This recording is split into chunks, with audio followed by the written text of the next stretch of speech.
pesticides na ating i-review ay yung Wild Kid, isang uri ng pesticides na powder. Registered with the fertilizer. Hi, this is your Yo-Yo Samson. Let's go. Let's bolt paint. To all lovely ladies and gentlemen, welcome. Halika kayo, samahan niyo ako at tayo ay maglakad doon sa palayan at mayroon tayong isang pesticides na ating i-review ngayon sa umagang, isang uri ng powdered pesticides na gawa sa China. Mayroon siyang babala na hindi pwede siyang gamitin sa mangga o mango trees. Ang nakalagay lang dito ay pwedeng gumamit sa isang pesticides na naka-specify dito sa ibaba sa content, at ito siya at ating ipakilala. Ang pesticides na ating i-review ay yung Wild Kid, isang uri ng pesticides na powder.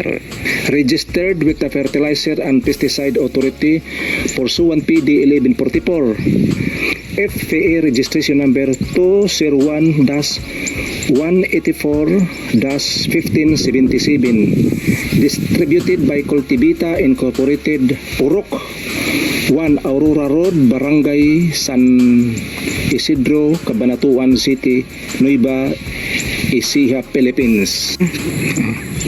Active ingredients: metomel 400 grams per kilograms, inert ingredients 600 grams per kilograms, a systematic carbamate insecticide with a contact and stomach action for the control of the insect pest and tobacco, tomato, rice, melons, sitaw, mung beans, soybeans, corn, sorghum, and eggplant specified under direction for the use of Wild Kid. 40 SP is registered for the use of the following crops and pest only for the following recommended application below. Crops including number 1, tobacco, insect pest to control budworm, cutworm, aphids, and hornworms. Tablespoon per 16 liters of sprayer to up to 3.5 tablespoon. Application before harvest. Flow cured 5 days, air dried for 10 days. Crops for tomato, insects to be controlled, tomato, fruitworms, aphids. Tablespoon to up to 3.5 tablespoon. Application before harvest 1 day.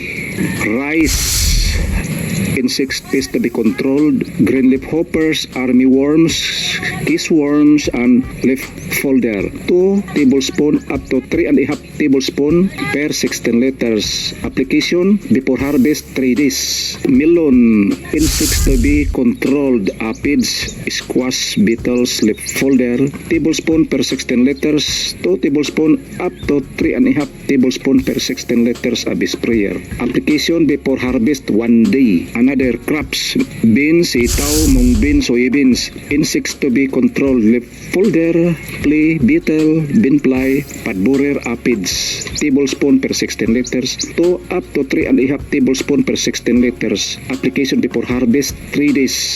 Crops: corn and sorghum, corn borer, earworms. Tablespoon per 16 liters. 2 up to 3.5 tablespoon. Application for before harvest 0 to 14 days.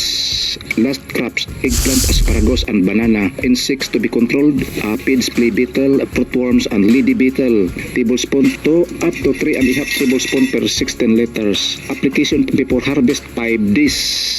These products exported by Shanghai Decentilo International Trade Company Unlimited, Shanghai, PR, China.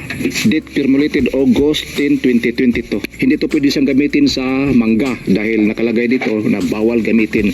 Ito lang talaga yung mga crops na allowed na pwedeng gumamit nito sa Wild Kid. Dito tayo sa mga precautionary measure na hindi mo pwedeng suwayin at hindi mo pwedeng labagin. Ito yung mga application na pwede mong sundin. Kadalasan dito sa mga application ay halos magkapare-pareho lang sila ang mga babala. Pero ating babasahin upang sa public documentation. 1 tablespoon equivalent to 10 grams.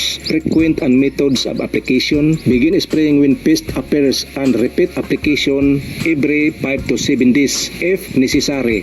Spray evenly using 500 liters of water per hectares. Mix thoroughly before application. Compatibility of these products: Wildkid 40 SP compatible with the commonly used insecticides and fungicides. Do not use with a Brodux mixture, lime, sulfur, and highly alkaline solution. At dito naman sa resistance management and statement, some of the insects are known to develop resistance to product used repeatedly for its control. When this occurs, the recommended dosage fail to suppress the pest population below the economic threshold because the development of the resistance cannot be predicated. To use of these products should be conformed to known resistance management strategies. This strategy may include incorporation of cultural and biological control practice, alternation of active gases and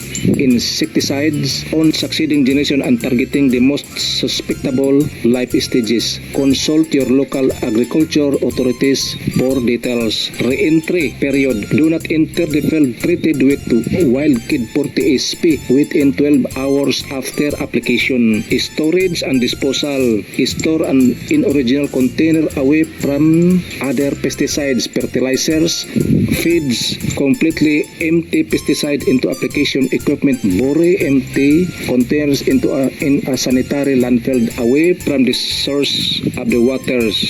Registered with the fertilizer and pesticide authority. This is your Yoyo Sam. See you on my next vlog, and God bless us all. Bye-bye.